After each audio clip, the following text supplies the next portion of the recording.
What's up, everyone? Welcome back to another episode of Boleros. Sam here with Cab and Maui. What's up, guys? Hey! Marami tayong pag-uusapan.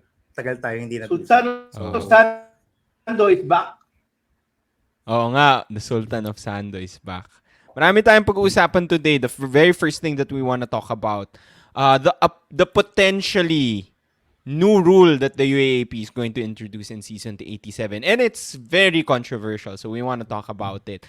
So it's the eligibility rule for transferees. So just a quick recap for those that are unaware. Currently, correct me if I'm wrong, guys, transferees from one UAAP team to another has to do 1 year of residency. So they miss 1 year and they lose out a year of eligibility.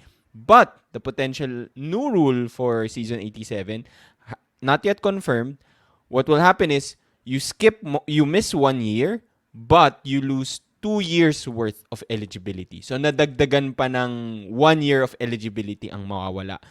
Not yet confirmed, but that's what they're planning on doing. And there are rumors na I think the board has sort of agreed on it. We've also heard that Ateneo, UP, and LaSalle have rejected this new rule, have gone against this new rule. So I want to hear your thoughts, guys. Comment them down below what you think about this new rule. But let's hear from Maui first. Maui, anong reaction mo nung nabasa mo yung bagong rule na to? Yeah, I think it's better naman as compared dun sa Jerry Pingoy, why they made the Jerry Pingoy rule. Previously kasi before the rule right now, you had to sit out 2 years. Right now, you're going to lose 2 years eligibility, but you only have to sit 1 year. I am personally, to be honest, despite that assessment, I am still against the rule. There has to be a better way to control these transfers. There has to be a better way to enforce yung transfer rules in the UAAP. It's like we're going backwards. When you look at NCAA in the US, student athletes have that option to transfer to another school without even sitting out a year or residency, di ba? They have this transfer portal right now that gives us a better understanding of players who intend to transfer and players who have transferred. I just think losing 2 years of eligibility is still too much. This is definitely a workaround. I don't know. Maybe si Mrs. Ontiveros will oppose again this rule. I think she was the author of the original Jerry Pingoy rule, if I'm not mistaken. Or Si Pia Cayetano or Pia Cayetano yun, Maui. Yeah, sorry. Cayetano. The Pia- other Miss- senator. Maybe si Senator Cayetano will oppose this rule. I think it's a big disadvantage to student athletes, especially those who are struggling to find their place. There are certain scenarios where players who are high blue chip recruits who transfer. I understand this is why they are doing the rule, but I don't think this is beneficial to the many student athletes who struggle. The question is, will this only be for basketball? Also, maraming questions. Number one is, will this only be for basketball in the UAAP? Good question. What's the rule if it's what's the rule gonna be if it's gonna be outside of the UAAP? Will it be the same or will it be different? Will we also be tackling yung mga one and done and two and done players who are mostly from outside of the UAAP? So there are a lot of questions about recruitment, questions about transferring schools. But if you ask me personally, there has to be a better way. I think there has to be a more progressive approach to this. Maybe we can look at yung incentives that the players receive. I don't know. That's just my initial thoughts. Gab. My initial reaction was, haven't we been through this already, guys? We went through the Jerry Pingoy rule. It caused a ton of disruptions. It cost, I think, it cost the playing career of Jerry Pingoy himself. Yeah, I was gonna say, arguably, it ruined Jerry Pingoy's career. Soc Rivera rin. Diba? I think si Soc Rivera was one of the players they covered also. Yep. We've been through this already. And actually, I messaged you guys when the closing ceremonies were being conducted and Navs broke that there was going to be a discussion of residency rules. I thought, hey, maybe we could have some progress on this front. Maybe eliminate it entirely. Allow kids Di to ba, Gab, freely choose yung where. you were hoping na they would be looser yung rules, not stricter, di ba? Yun yung Yeah. sa chat natin, just to let Oh, everyone know where you stand. Yeah, and I even made a joke na parang tapos kunwari, it might be a curveball, it might throw us a curveball and make the residency rules worse. Tapos the initial theoretical rule proposed is actually worse. Like, what? Who are making these decisions and making these discussions with the board, diba? Whoever it is, man, think of who you're affecting, diba? While I've seen a lot of sentiment, both online, on socials, in the comment sections of many posts, saying that this is good. It prevents certain schools from poaching, pirating certain players, star players. It provides parity for the league. Star players will stay where they are. Yeah, but at what cost? Star players will be disincentivized to leave. What about those who aren't star players? Diba? What about those who are simply transferring to get minutes Agree. or to Exactly. get an opportunity to play? Are we not thinking of them? Diba?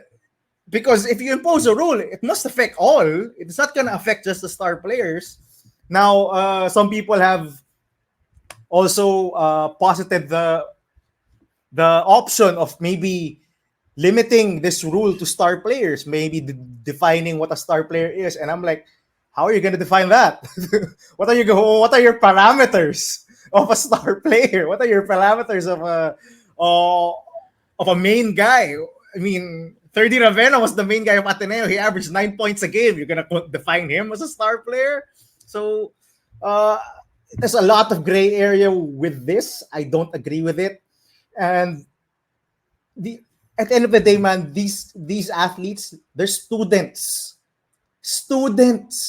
They don't have a contract with their schools. Well, as far as we, the public, know, there's no contract with the schools. So I don't know how you're gonna impose this to students. This rule is great from a team/school perspective. It's great from a fan perspective. Hey, we're getting to keep the players we recruited, we invested upon. It's not great for players, for these kids. These are kids. Well, most of them are kids or heading into their adult life. Diba? And we're treating them like property. We're treating them like assets for our team, for our schools. It's not the way to go. These are people. These are people with futures, with dreams, with expectations. A lot of the time, most of the transferees in UAAP history have not been of the recent trend na star players going to other teams like Remogat, Baklaan. It's been mostly players who have lacked opportunity in their respective schools transferring to other programs in order to get more opportunity. That's just in basketball. Sabi nga ni Maui, what about other sports? We're gonna make this exclusively a basketball thing? I don't think that's the way to go. Plus, and another wrinkle to this, UAP, we have a law. Nakahanap ng workaround. Diba? No, Maui, I'm reading it right now. It's only... Yeah. Go ahead, Gab. Go ahead. It says right here, the residency requirement shall, in the case of a tertiary student athlete transferring from one college or university to another, a maximum of 1 year residency may be imposed by an athletic association before a student athlete could participate and represent a school in any athletic competition. I don't know what workaround the UAP has with that. Tama naman. No, but tama naman. Tama. Kasi 1 year residency pa rin eh. They just lose out for 2 1 years year of eligibility. Yeah. Oh, tama. Yun yung that's why I think it's a workaround from the law. Diba? They're trying to find a way to circumvent and the that law. Stinks. And that stinks. It looks bad. They're trying to skirt around the law. Yeah. There's a reason why the law is there, di ba? I mean, that was because of yung players before, di ba? Like Jerry Pingoy and Sok Rivera and the likes of the others who, as you mentioned, Gab, might have affected a lot yung career nila, di ba? And what's gonna happen if they skirt around the law? Another lawmaker is gonna come and say, "Okay, we're gonna provide amendments to the law." Well, that's the way it's gonna go. Probably it's gonna catch the eye of Pia Cayetano again, and she's gonna get her brother or something to start making amendments to this law. Diba? It's crazy. I know for us fans, it's it's beneficial for us to think about it, diba? To think about parity in the league that we love, to have our school teams be competitive. But think of the repercussions. Think of the lives we're affecting. These are students, guys. They're not pro. They're not professionals. We can't just say, "Oh, they have a contract with us. We cannot allow them to transfer." It's their right. They have a right to choose where they want to study, where they want to play. Uh, Ako nga, as you alluded to, Sammy, I'm not for residency and eligibility. Like, if they want to play somewhere else, go. For me, kasi, and Maui also alluded to this, the UAP is too focused on the question of how do we stop players from transferring rather than asking themselves, why are players actually transferring? Let's put it out there. There's money involved. There are incentives. Diba? May ganun There's a ba? reason. May pera ba? No, but yeah, I agree with Gab. I think they're There's a asking the wrong reason why. questions. Oh, diba? Yeah, There's a reason I why agree. it's big news why these corporations are backing basketball programs. Diba? SMC, big news. SMC is gonna back UST. The MVP has backed Ateneo all these years. Sino ba sa UP? Yung BPI. I think the Rubinas, diba? Rubina Oo. Gokoy. The Rubina Gokong Way, Lasal, you have the Coancos, tama ba? The Coancos. Yeah, Razon, and then now Razon. Razon. Razon Yeah, is Then yun. Duterte Carpio. and Razon. So, this is all news. This is all facts that we know. And what? You think those corporations are backing schools to what? Make more facilities, get more basketballs into the team? No, come on, let's put it out there. They're giving benefits to these players, to these athletes. And that's why these star players, which affect our thoughts on transferring, this is why we're having this discussion or you on transferring, because star players are transferring. If it was role players transferring, we wouldn't be having this discussion, di ba? Tama, di ba? Tama. If it was just a simple role player, a bench player to transfer to another school, Isipin mo na lang you wouldn't si care. More Alaw. More Alaw would be like a Yeah. perfect recent example. Stuck in the Lasal bench, transferred to UE to get more minutes. Paano na siya? Alam pa siyang Yeah. 2 years of residency. 2 years of eligibility, Sam. And remember, he was supposed to be eligible season Eligibility, 85. sorry. Yeah. So, season 85. So, if he transferred and this was 2 years of eligibility, he'll be so old once he starts playing for an actual game for UE. Kawawa siya, diba? Very I'm little sure, room as much- to perform na, di ba? So he's losing 2 Yeah, years so- pa. Diba? So yun para sa akin eh. The UAAP and these and the board of trustees and whoever is representing each school are asking the wrong questions. They're so focused on how to prevent transferring that they're not asking themselves why these student athletes are transferring. And it's really jarring for me that this is the discussion again, because we've been through this. There's been a lot of the Jerry Pingoy rule ruined lives, ruined careers of these young people, these basketball players who were supposedly had bright futures ahead of them, and now we're going through it again. Stop it! It's not right. It's not right. Even if I don't like seeing a lot of star players just being in one team, it's not right. It's we're not a professional league, diba? That's me. Anyway, yung additional thoughts. Just to add, yung Jerry Pingoy rule, they even applied it to Jerry Pingoy coming out of high school, di ba? That really ruined his career, I think so. Kasi coming out of high school, he missed the first 2 years of development, of being able to compete, no? So, that was very difficult. And yun yung worry natin with like this potential new rule. Um, I do have to say, no, I'm coming from Ateneo and UP. So, yung teams that I've cheered for in the past, maybe guilty sila of getting stars to transfer to their schools. We've read that Ateneo, UP, and LaSalle disagree with this rule. So I do understand why other fans of other schools would like to see this rule, but I do agree with Gab and Maui. At the end of the day, these are kids. These are kids that are trying to get ready to make a living or trying to prepare for their future. So, uh, just just adding this parang extra lost year of eligibility, it doesn't help. I think it doesn't help the kids in as much as they want to. Parang for me, overall the impact is still negative. Um, when I think about it though, I think Maui, you mentioned this.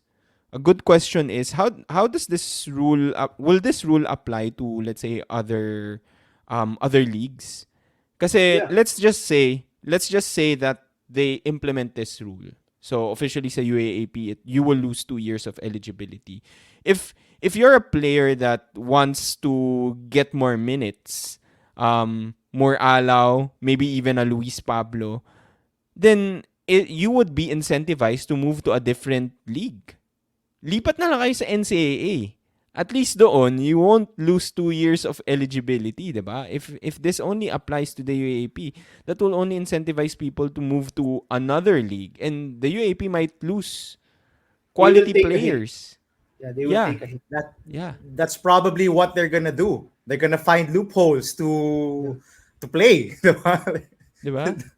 So, so at the end of the day, some schools maybe find it beneficial, and I really do understand that. But as a whole, the UAAP brand might take a hit, Maui. Kasi it would just be better if you move to a different league Yeah. than transfer to a school. Yeah, go ahead, Maui. Go ahead. Yeah, tsaka remember, we're just coming off Kagulangan transferring to also another school, a non-UAAP or NCAA rule. So what happens if a player transfer to, let's say, another college and then goes back to a UAAP school, di ba? It's the rules will be very, there will be a lot of loopholes, definitely. And you would think that, and definitely the teams that are willing to spend more will find these loopholes. So, and one more thing, di ba? Remember, teams will still recruit the top players regardless if players will lose 2 years eligibility, di ba? Players like Rimogat could still go to a powerhouse, or players like Bahay could transfer if he does like a transfer to another school. The players are the only one who's going to lose. They're going to lose 2 years playing years. But at the end of the day, after a year, that school will still be able to use that player, di ba? Di ba? Remember, Yeah. top players, there's also a recent trend, di ba? A lot of the top players right now don't even exhaust yung full 5 years, di ba? So there's a lot of factors to consider. I just think that this rule really targets some players, and it doesn't really answer the right questions. It doesn't that doesn't really ask the right questions that should be answered, di ba? There has to be a better way. Yun talaga yung for me. Because it looks like they're really targeting yung players, di ba? It's not the players' fault, di ba? At the end of the day. And to add lang, and to just an address to those who will watch this, and to those who are, supporting this in terms of parity, for the betterment of their own school, or not transferring star players. Put yourselves in these players' shoes, man. I don't think you'd want to stay in college for that long. I don't know, but I don't think you'd want to sit out 1 year, then just when you come back, you can only play 1 or 2 years left. Diba? A short window for you to prove yourself as a basketball player, because these players want their careers to bear fruit, their basketball careers to bear fruit. Some of them, uh, a lot of them did not come from wealthy backgrounds. They want to provide for their family, and you're taking a lot of chances away from these players. Put yourself in their shoes, diba? Yun lang masasabi ko. As much as I want parity in the league, this is not the way to go. We don't want to punish players. We don't want to punish these Yeah. kids. Diba? It's not the right way to go. And yun nga, as I said earlier, the fact that the UAP is trying to find a loophole around the law sounds pretty shady. that's not how you do things, man. Tsaka ako, sorry Sama, I have to say lang. Go. I think all three of us would agree. We're not against naman finding a way to stop yung siguro yung player transfers. It's not really that. We are hoping that there is another way, 'di ba? This ako lang talaga this type of rule, this type of way is yung tinatamaan talaga mostly is yung players. Maybe there has to be a better way for us to be able to mitigate player transfers, but at the end of the day, these are, as Gab mentioned, students who are looking to build up on their careers, di ba? And we're finding ways to penalize them, di ba? It's not always the case that star players are the ones transferring, as you mentioned, Sam, di ba? Allow is a good example. A player who's been waiting in the wings. Imagine if he lost 2 years eligibility, and all he did was try to make it to Team A, di ba? We're not even talking about players who have suffered injuries also, di ba? What if you're in a team and you suffer a bad injury, and then when you get back, they already started to recruit new players, diba, na who are your position. So you want to find another better situation. It's just too much for me. Yung penalty for the players. It's not always the players' fault that they want to transfer. There are just certain factors sometimes that they can't control. Also, diba? Whole new debate talaga yung finding another way to circumvent or to look at transfer rules. But I agree, si Gab hit it on point for me. The UAAP is definitely asking the wrong questions. This is not the way to go. They have to answer to look at another side of this. I hope that they are still studying this. I don't know if probably if we post this episode, baka magulat pa tayo na ma-announce na yung official rules for this. But I'm hoping that they're still studying this and finding a better way.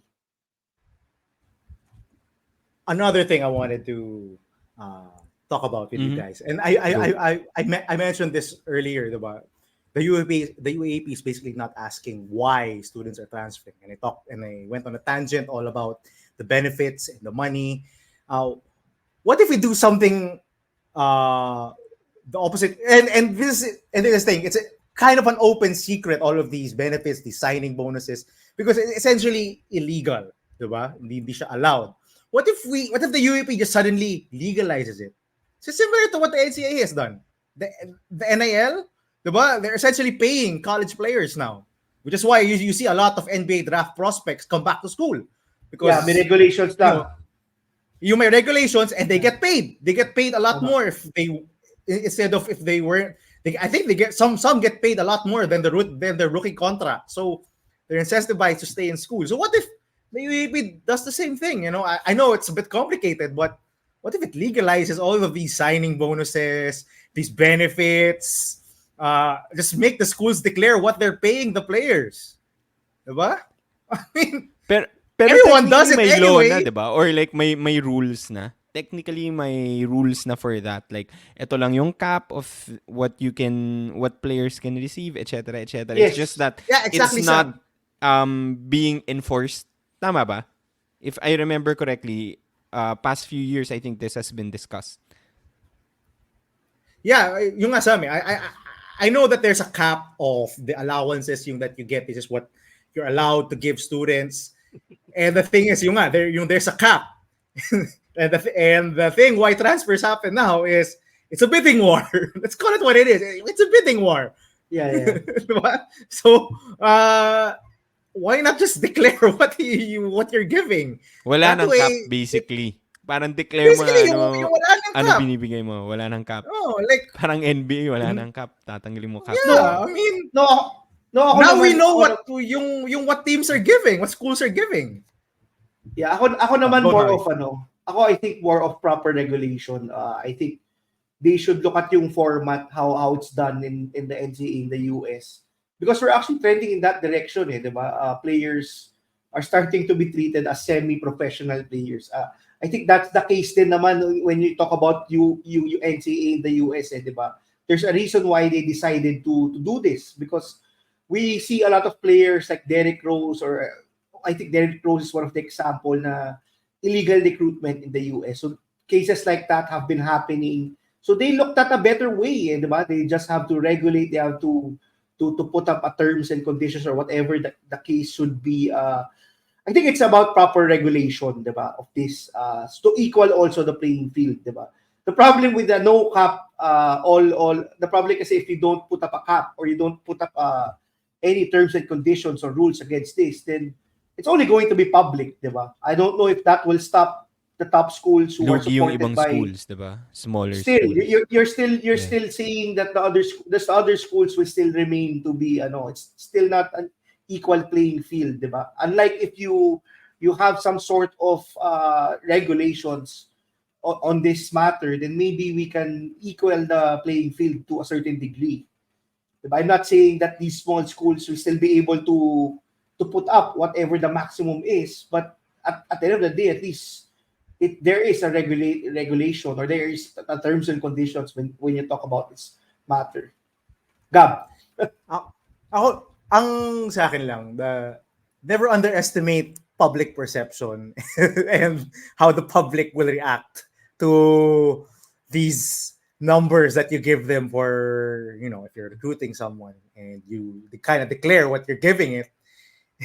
Never underestimate how the public is gonna react, man, because they might react badly, they might react violently to what you're getting if you transfer. So para sa akin yun lang, if you wanna, it's just something that I thought of. If we're having these problems because there is a cap and it's generally illegal to have these benefits to these student athletes, then throw a curveball. Why not legalize it? So we won't be having a problem. Now we'll just be looking at, he's getting this amount from this school. Maybe it's just a thought. That's a point for thought for anyone who's listening and for you guys. Any suggestions will definitely have pros and cons, eh, diba? But I think we're talking about this. We're thinking about different stuff. It really boils down to us believing that there could perhaps possibly be a better way, diba? A better way to promote parity, no? To promote parity. I mean, sige, sabihin nyo na baka bias kami and stuff, but we've been very consistent from the start. We've been saying we want parity. We want parity, di ba? Siyempre kami, we watch most of the games, not just from Ateneo, not just from UP in Sam's Matter, not just our alma maters, di ba? For that matter, di ba? If you've been watching our channel, you've seen naman that we have schools also that we root for. Si Gab has been very vocal that he's been watching a lot of UE games, diba, the past 2 seasons.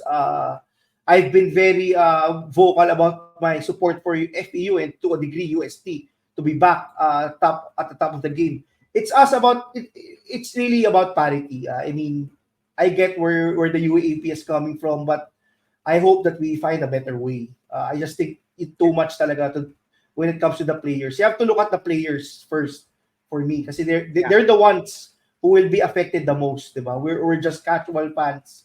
We're just alumni trying to support our schools. But at the end of the day, the players are the ones who are suiting up. The players are the ones who are throwing their bodies on the floor and trying to make up a career. I think number one priority mo should always be the players. Yeah. And I was gonna say something, but you put it very eloquently, Maui. So I'm not gonna say anything more. That is the perfect end to this podcast. Yeah, let's end it there. But before we go, don't forget, comment down below. What are your thoughts? What are your suggestions to sort of promote or encourage parity in the UAAP? And also, just a heads up, we're recording this right now and it's not yet confirmed. So anytime, maybe after this podcast, it gets confirmed or maybe the UAAP decides not to push through with this, hindi pa naman tayo sure, diba? But we'd like to hear your thoughts. Comment below, subscribe. We'll see you again next time. We are doing multiple episodes again this week. I know a lot of people were surprised last week. So, heads up. We're doing multiple episodes. Before we go, Sammy, I do want to give, I promise to shout him out. Shout out to Nick, man, who I met at the game yesterday, who took a picture Shout of out, me. Nick. You're officially my first fan photo ever. Love you. Sa amin na lang. Thank you. Si Sammy na lang ang kailangan Hindi ng kasi fan photo. pumupuntang games eh. Hindi masyado pumupuntang games eh. 2 out of 3 na. Thank you to our See supporters. you guys. See you. Thank you to the supporters. We love you. Bye-bye. Ingat.